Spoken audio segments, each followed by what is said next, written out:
tested 5 methods to play High on Life on a Mac on an M3 Max chip. In this case, all of the methods worked, which gives us enough to choose from. We'll give you the best settings we found for each method and we'll recommend which one to pick, but you still need to buy the game first. We are always looking for discounts on this game to help you get it as cheap as possible. Regularly check the description under this video to get the best deals available at the moment. Boosteroid and Crossover are the best choices, but which of the two depends on what you want. Boosteroid is the price to performance king, but it's a cloud solution, so it's best to use it at home. Just to be clear, if you want the easiest way to play, this is it. We recommend signing up from the link in the description to see all the available games in the Boosteroid library. Crossover uses your Mac's hardware, so games run better the newer your Mac is, but performance goes up and down all the time and you mostly have to reduce settings. You also often need case-by-case fixes for bugs depending on the game. High on Life is pretty easy to run on most systems, especially the cloud services, but if at any point you find yourself needing performance, the settings to change are shadow quality and especially post-process quality. Lowering these two alone can give a big boost in performance. You can technically try lowering the render scale too, but I'd do this only as a last resort here.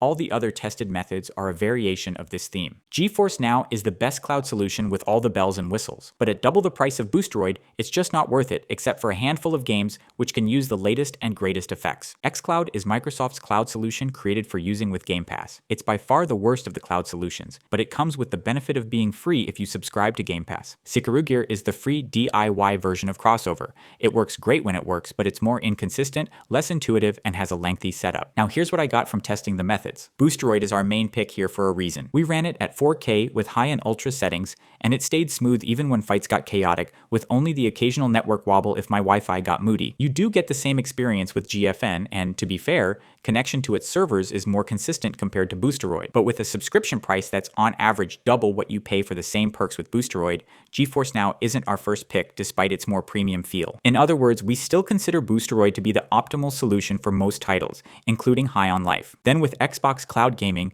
you're clearly in console stream territory.